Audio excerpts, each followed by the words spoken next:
Hello and welcome back. Today we are going to conclude our lecture series on the settling of the frontier. In our previous lecture, we pieced together all of the continental United States, the lower 48. Um, we did that through purchase with the Gadsden Purchase, the Louisiana Territory. We did it through the Mexican American War, which got us, essentially got us, Texas, Arizona, California. We got it through negotiation, which was the Oregon Territory.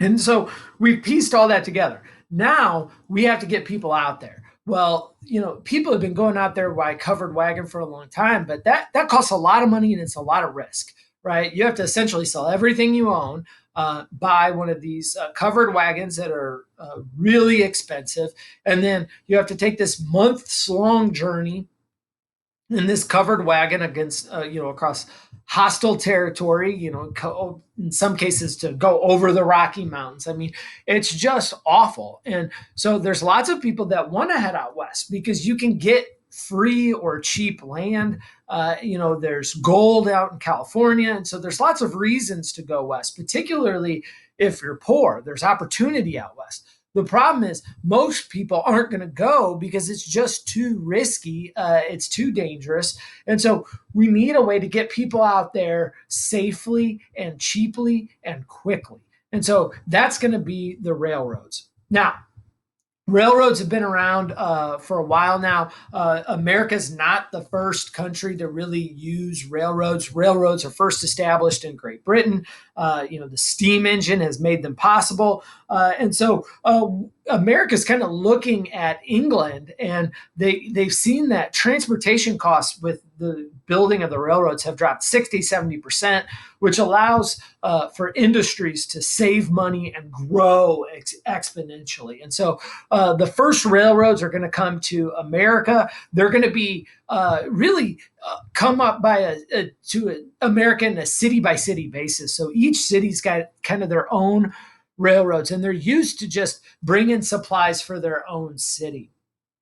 And so, that means none of these railroads like work together like they do today. So the track has got different length rails, and so the railroads that are servicing Boston can't travel on the same tracks as the ones that are serving New York, and it's designed that way on purpose because Boston doesn't want to connect to New York because the Boston industry doesn't want to compete with New York industry.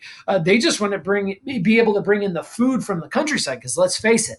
And this is something that people from cities don't like to admit, that people in the countryside can easily survive without people in the city. They've got their own food, and I shouldn't say easily, but they can because they got their own food, whatever.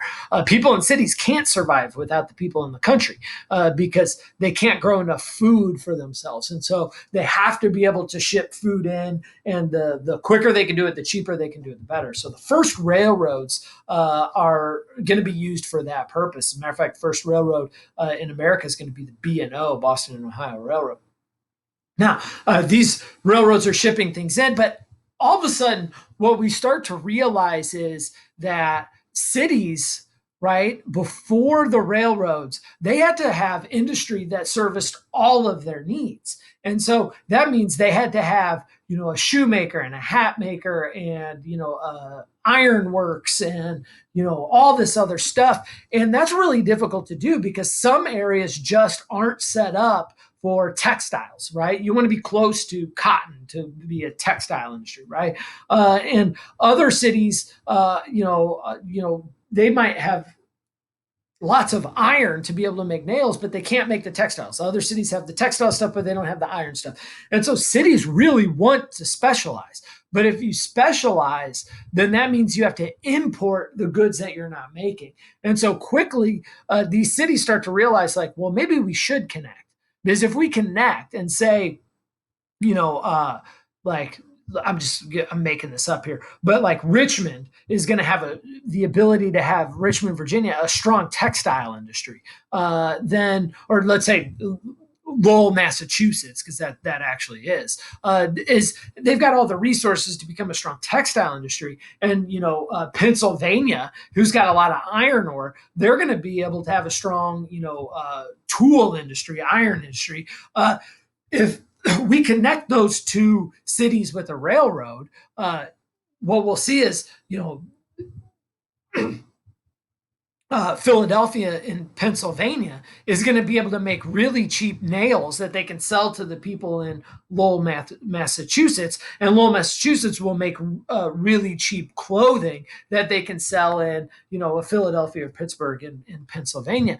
And so it behooves these cities to connect, and so they're going to start to connect, and we're going to connect the Northeast first, but then we're going to recognize that we really definitely, if once businesses take off in the Northeast, that there's an entire market for people out west where there's no industry. They're just farmers and they got to buy everything. And so the businesses realize really quickly, well, we got to get out there. And so as soon as we can get a railroad out there, we can sell our stuff to all these other people that can't make their own, and we can get fabulously wealthy doing that.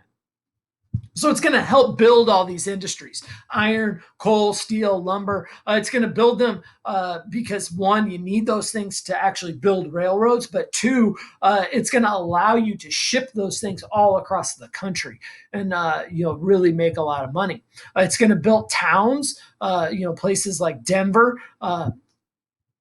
Are going to they're going to be able to survive because they're railroad hubs. I mean, Chicago is another really great example that becomes a railroad town. And the other thing that's going to happen is, as we build these railroads, it's going to be the railroads that recognize that there are differences in times. Before the railroads, essentially every town decided what time it was. And so there was no organization of times. Now, if two towns were really close to each other, not a big deal, because you determine the time by, you wait until the sun's directly overhead, and that's noon. And so if you're in two towns that are next to each other, your times are going to be pretty accurate, right? But because the sun rises in the east and sets in the west, at the exact same moment, right? It's noon in New York City, right? But it's still nighttime out in California. And so, that becomes a real problem if before you have time zones. So we've corrected that today with time zones. And so, it's a different time in California than it is in New York. But before the railroads connected the country, right, nobody really knew that. And so if you can travel faster than the sun is traveling in the horizon, you start to realize that everybody's times are different. And that's going to, if you're trying to organize a train schedule where trains arrive at towns at exact specific times so people know when to pick up their friends or their goods, and so their goods don't just sit there and rot, you got to have an organized time schedule. And so it's going to be the railroads. It's American businesses. This is how innovative our economy is. Our economy is the strongest, wealthiest nation in the world. Now, at this point, it's not. The British economy is better. The French economy is better. But our economy is certainly on its way. And it is definitely the most innovative economy. And so it's going to be American railroads. They're going to look around and be like, we got to organize this. And so they're going to make these different time zones, and they're going to use them even before the American government does. In 1883, the railroads sync the time across the country, and it won't be until 1918 that Congress, our government, looks at it and says, that's probably a good idea. We should make sure we have a uniform time system across the country. And that's a great thing about the American system. It's this idea that that private individuals and businesses have this freedom to kind of innovate and solve problems, and generally they're going to do that in a much more efficient way than what the government is going to do it. And so the American railroad industry, and believe me, they've got some problems, and we'll talk about those throughout this lecture. They're going to be the ones that are going to adopt this change. So, like I said before, railroads initially were used to serve local needs, be reliable transport, get goods into the cities to help feed the cities. And they were local and they weren't trying to connect. But after a while, it's going to be recognized that we've got to get, if you want to make real money, you got to be able to get goods out west. And so we're going to start to make uniform railroads, so each train can travel on each different set of tracks. That's going to be important. And the government's going to recognize that if they want to get this done, quickly, the government's going to subsidize businesses to make it affordable for businesses to actually go out and get this thing accomplished. And so, the railroads going to allow for city specialization, like we had talked about previously. And a great example of that is Chicago and the stockyards, because the Chicago is ideally located kind of in the northern central area of the country. Many railroads connect through Chicago, and so meat packing plants there are going to allow meat to disperse, from all across the country. And so most of the cows are Texas, Kansas region. Get them on a train to Chicago. Chicago butchers them, and then all of a sudden, boom, we can get inexpensive meat all across the country. So, as we're expanding the railroads, well, what we're going to find is that the we're not just shipping goods; we're also shipping people, and it's going to be George Pullman who's going to really kind of innovate how we ship people. Poor people, they're willing to just shove themselves on a train and get out west because there's opportunity there. Rich people aren't going to do that. We need rich people out west because they have money, and people who have money invest that money, and so they're going to take that money and they're going to put it to use to make more money by building businesses, by building infrastructure. And so we need a way to get people with capital or people with money out to the west. Well, they're not going to just shove themselves on a train. And so Pullman recognizes the need to build sleeper cars. And if you take a look at the picture here, this is an advertisement for a sleeper car. It's a luxury car. It's a car that you can travel. It's spacious. It's comfortable, and is going to really allow for wealthy people to travel in comfort and style, because that's the only way they're going to do it. And that's going to increase the amount of capital out west that we have to develop the west. These luxury cars are expensive. Pullman's making a ton of money, and he starts to recognize that he's making a lot of money, but his workers aren't capitalizing as much as he is. And so he wants to create a utopian town. Now, we talked about utopian societies. We talked about Robert Owen and New Harmony, Indiana, in a previous lecture. Pullman's town is going to have the same problems that all of these utopian societies do. Utopian societies are based on equal outcomes, where everybody gets treated the same, they make the same amount of money, and equality of outcome, not equality of opportunity, where everybody has the same option to choose whatever path they want to take, and they have the ability to choose to work harder, to promote themselves, to make more money than their neighbor. Pullman thinks that that's bad. That if you allow some people if some people choose to work overtime and work 16 hours a day, they'll take all the money, and then the person that for whatever reason is only working 8 hours a day or whatever, that there's going to be this inequality of wealth, and this is a bad thing. And so with the best of intentions in mind, he creates a town that's supposed to be this kind of perfect town, where he builds nice housing for all of his employees, schools, hospitals, store towns, and essentially, pays everybody what he thinks is an equal amount and a fair wage. Now, there's two problems with this. One, all of these utopian societies, these societies that are based on the basic concepts of socialism, where we give everybody an equal outcome, those fail. They have failed throughout history. I mean, history is very clear here. These types of economic systems fail because they de-incentivize work. And so that's a thing that happened in New Harmony, Indiana, and it's going to happen with Pullman, and it's going to happen essentially every time one of these things gets created. In the countries that do it, it gets even nastier. But it de-incentivizes work, and so businesses will suffer because of that. If I get paid the same no matter how hard I work as the guy next to me, why should I work hard?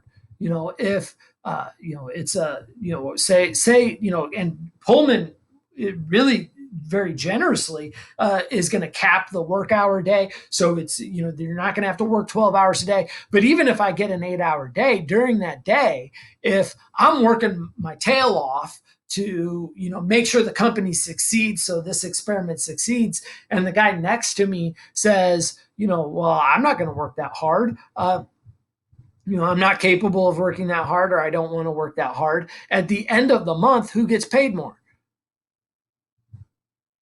Neither one of us. We get paid the same. And so all of a sudden now, why am I busting my hump, working really hard when the guy next to me who essentially did nothing all day gets the same amount of money as me? The reason we work hard in our jobs is so we can get promoted. Well, why do we want to get promoted? Why do we want to get a raise? Because at the end of the day, we're not, we want everybody to have an equal opportunity to make as much money as they possibly can. But I don't want to be trapped in how much money I make. I want to go out there and make as much as possible. And to do that, I can work hard and be rewarded for it. Well, these utopian towns just don't do that. The second problem with Pullman's utopian society is he doesn't actually pay them in money. He pays them in what is known as town script. And so it's because he paid for the medical clinics, he paid for the schools, and he paid for the town shop. He bought all that with the money he's making from Pullman cars. He essentially pays his workers in what is, essentially monopoly money. It's fake money. And so he pays them with the fake money. Then they go to the store and they buy the milk, out of his company's town store with that fake money, and all of that works.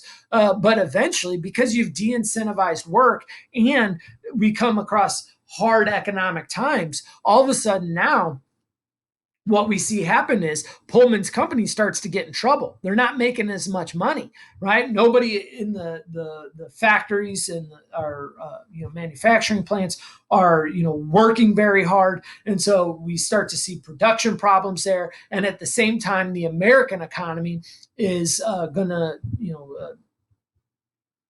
enter into a panic or a recession, whatever you want to call it.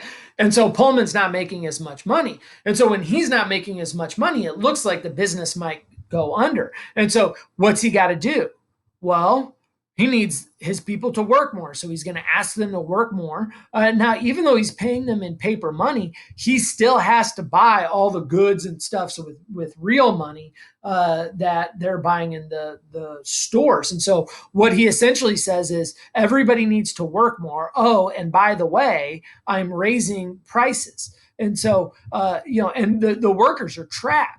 They can't leave because all the money they've made, if they've saved any, is in fake paper money that, if they leave is no good. And so they kind of have to stay. And so it creates this situation where it's not economically sustainable. The business, if this utopian society is going to work, the business has to work. And if you de-incentivize work, the business is doomed to fail. Well, when that happens, what you see is the people are going to revolt. It's a tough situation, and when they start to revolt, it'll start to get violent. And just like I've said in previous lectures, these communities almost always end in violence. It's just, this is what equality of outcome, what we've seen and what history has really shown is that the only way that can actually work is through violent measures. And that's sad to say, because I think all of us would really like it if we lived in a world where everybody was treated, the same. But to do that, if one person has more than another, that then becomes a crime. And think about, like, wow, my neighbor's got 2 goats, I only have 1. That becomes a real serious issue. And so Pullman's town, is going to fall victim to the same kind of things. His town not just is trying to provide, equality of, economics. He's also got very strict rules for behavior. He believes that, like a lot of these guys do with utopian towns, and this belief that they have the perfect idea in their head of how everybody should behave. And so there's very strict limitations limits placed on people's freedoms. There's curfews. There's no alcohols allowed. No gambling. And things like that. People are forced to have to go to church, and so you've got these. Anytime you've got a situation where you have an entity powerful enough to kind of dictate economic equality, you also have an organization that's powerful enough to exert its will in other ways. And so, we've seen again with history, the evidence is shockingly clear that bad things end up happening. The workers, when they're told that they're going to have to work more at the same time as less goods are going to be made available to them in their town, we're going to see a violent strike happen. Eventually, the militia is going to have to get called out, and the utopian town will be a failure, like almost all of them. So now, the railroads, they're still growing, even though Pullman's experiment has failed. And so we're going to start to see the building of a transcontinental railroad. This railroad will take the cost of traveling across country from $1,000 down to about $150. And keep in mind, that's not $1,000 today. That's $1,000 in the 1800s, which is a massive amount of money. And so this is going to very much help us be able to settle the West. There have been throughout time, there's lots of different routes that are being proposed, 10 different routes, including a St. Louis route and a Chicago route. Now, we won't go with that. We will settle on a route from Omaha, Nebraska to Sacramento, California. Now, when this happens, so we've got Omaha, Nebraska, and Sacramento, California. Two different companies are going to be hired to essentially build a railroad and meet in the middle, right? To encourage this building, the government is going to give the railroad land on either side of the track to help encourage the building. And so the government doesn't really have much money, and so they can't pay these railroad companies and subsidize it that way, but they do have a ton of land. And so they're going to give the railroads land to encourage the building. And so that will create the Pacific Railroad Act that's actually going to give these two businesses, create these two businesses and give them the rights to build the Transcontinental Railroad. These two businesses are the Central Pacific and the Union Pacific. And each one of them are going to get 6,400 acres. Later, they'll double that for every mile of track that they lay. And so there's going to be this is going to be an encouragement to the railroad companies. This is not necessarily a good thing. One, they are going to build this railroad track quickly, right? But because there's two and they're racing to the middle, right? There's only so much money to be made. And so whichever company moves the fastest will lay the most amount of track, means they'll get paid the most. So it encourages them to build fast, at a fast pace. That means that these companies are not going to take safety as seriously as they should. And so, lots of people are going to get hurt, dynamiting through mountains and doing whatnot to be able to lay this track. And the track safety concerns aren't going to be that big. And so you're going to see bridges that are going to fail, and it's going to be kind of bad. The other thing it's going to do is they're not going to build in a straight line. They're going to and so it's not very efficient. The government knows this, and honestly, they're kind of okay with it because they just want it done as quick as possible, and it will be done quickly. Now, the railroad companies are going to make most of their money not off of shipping people and goods, but off of building track. And so, and selling the land that they get for building the track. This is ultimately going to end up being bad for railroad companies too, because these railroad companies are going to overbuild track. That once they're done building, they've got to maintain it, and it's going to cause some problems in the railroad industry later. The two companies building the Transcontinental Railroad are the Union Pacific. So they're going to be starting in the east and moving to the west. They're going to be mostly Irish workers. The Irish are being heavily discriminated against in the United States. There's in the East Coast, there's Irish need not apply signs. The Irish, as far as Europeans go, are culturally a little bit more different. There's a lot of Irish are Catholic, and America's kind of got issues with Catholics. There's other cultural issues that are really going to isolate the Irish. And so, they're finding it hard to find work. Well, the railroad's hiring, so they're going to, join primarily the Union Pacific. And because Ireland is in Europe, it makes sense that they're going to be working for the company that starts in the East and moves to the West. The Central Pacific, they're going to be the ones that start from the West and move to the East. They're going to be mostly Chinese workers, about 11,000. Makes sense, right? Because they're from Asia. And so when they're coming to America, they land in California in the West. And so it makes sense that they're working from the West to the East. Of these two groups, the Union Pacific are going to have an easier time of it. Because it's just flatter land in the East moving to the West. The Central Pacific, they're going to not be able to lay as much track. It's going to be much more dangerous. They've got the Sierra Nevada mountains. It's much more hilly. They've got to deal with desert and all kinds of harsher climates. These railroad workers suffer all kinds of harsh, conditions, Native American attacks. The Native Americans that are out there, there's still some out there that are resisting the building of the railroad. They're certainly resisting that because as soon as the railroad gets built, guess what comes with the railroad? More Americans. And so they see this as bad for them. And so Native Americans will be attacking. There's disease. The conditions are really bad. People are living cramped right on top of each other. Accidents are going to be a big issue. There's not a lot of safety concerns. People are going to be dynamiting through mountains. They're going to be sending, kids are going to be working on the railroad, and kids get used a lot of times to be the ones that dynamite through these mountains because they can fit in the small places in these tunnels. And just imagine giving a 14-year-old kid a stick of dynamite and say, go in there and blow it up. Right, real dangerous. The people that get hurt on the railroad, there's no like unemployment, there's no disability.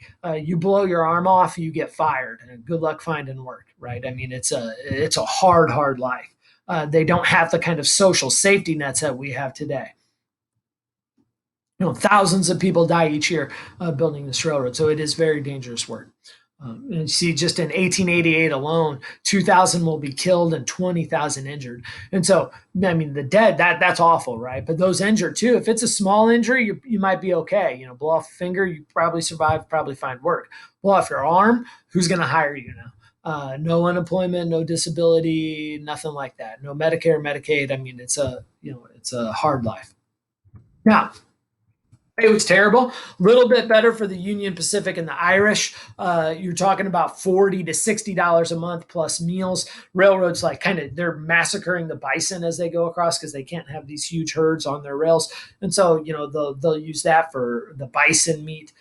Particularly the Union Pacific have that available, so they'll get their meals taken care of. The Asians in the Central Pacific will typically get paid less. We'll see about $35 a month plus no food. They've got to figure that out on their own, buy their own, do whatever. The Central Pacific typically have longer days. Some historians claim that that's based on race. Maybe other historians are going to claim, well, that's just because it's a race to lay the most tracks and the conditions are worse on the Central Pacific, so they had to work longer to be able to compete. Which of those is true? Probably somewhere in the middle, probably both. And like I said, tougher working conditions. They're going to have to, work through the mountains. They'll be blasting more. They'll be working on the side of cliffs. It's going to be tough. We can see here pictures of people working on the side of a mountain. We know we can take a look from this picture. We see Chinese, a lot of Mongolians that are working, which means that it's Central Pacific.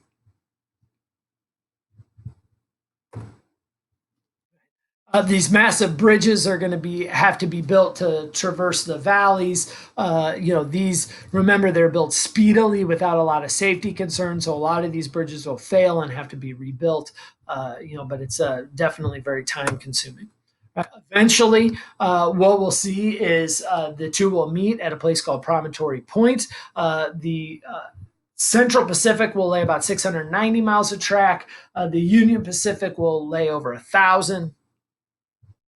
Both sides, neither side, are agreeing on a place to meet. They want to meet at a place that's most beneficial for them. Eventually, it'll be finished under Ulysses S. Grant's term as president, so it'll be finished after the Civil War.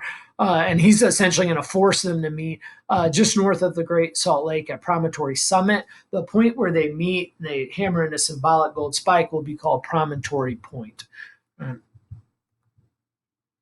Now, creating the Transcontinental Railroad is great. It's going to help unify the country. It's going to help get people out west, which is going to provide poor people an opportunity to really, create generational wealth. If you can get out there and start a farm, you can pass that down to your family. And so you can go from living in poverty to your family being in the middle class or wealthy for generations. And so Transcontinental Railroad is super important for our economic situation, but they will have critics. One of the things that's going to happen is the Credit Mobilier scandal. And so Credit Mobilier is a company that it's a construction company formed by the Union Pacific. And so the Union Pacific Railroad is going to hire itself to lay railroad track.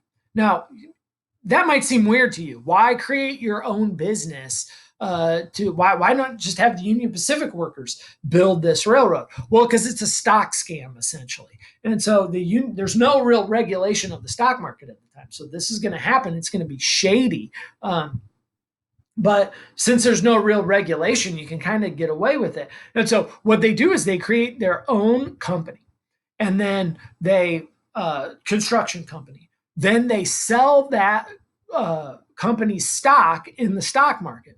Well, what determines stock prices? Well, how profitable your company is. So if it's your company that you're hiring to build your own track, what can you do to make the company look really good, really profitable?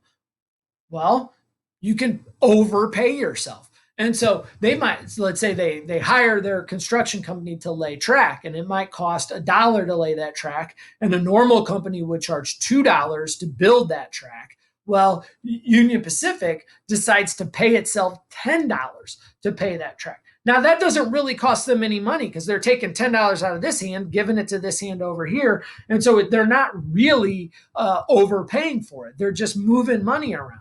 But Credit Mobilier can then claim that they're making these outrageous profits. Well, that will cause stock prices to go up. That means the original owners of the Credit Mobilier stock are seeing these prices skyrocket. They're just going through the roof. And so the plan is to let them go through the roof.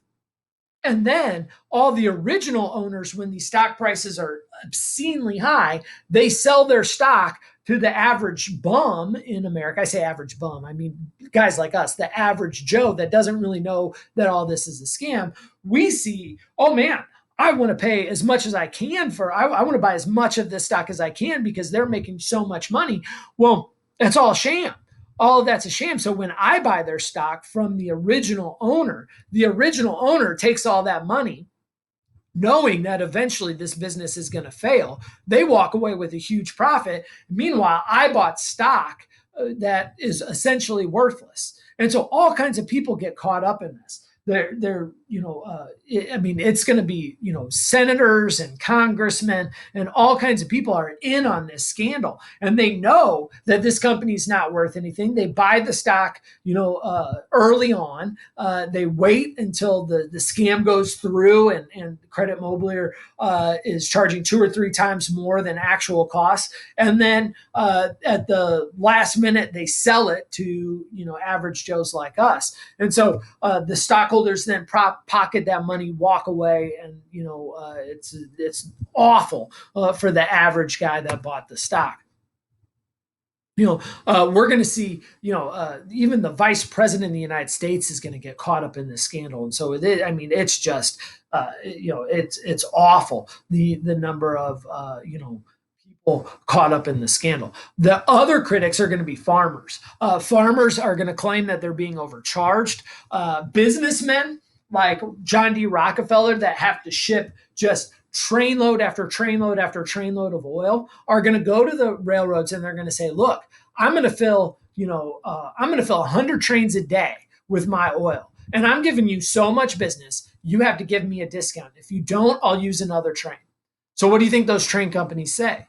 They say, okay, I'll give you a discount. But they need to make up that profit. So they have to make it up somewhere. And they turn to your average farmer who can't fill an entire train. Maybe they can only fill one car on that train. And so they go to these small farmers and say, hey, prices are going up because they have to make up the profit that these oil companies and whatever they're losing money on. And so farmers are going to complain about that significantly. And they are getting ripped off. There's no doubt about it. And they're getting ripped off because these farmers are relatively small farmers and they can't negotiate for the discounted price that the big businesses can. So it's kind of like Walmart, right? Walmart sells stuff cheaply because they're so huge they can afford to do it cheaply, whereas mom and pop stores can't.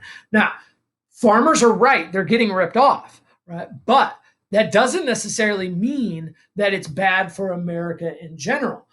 It's bad for farmers, so it's bad for Americans in some ways. But the average American also benefits because oil's cheap. Now, back then, they weren't using that oil for gas, they were using it for kerosene.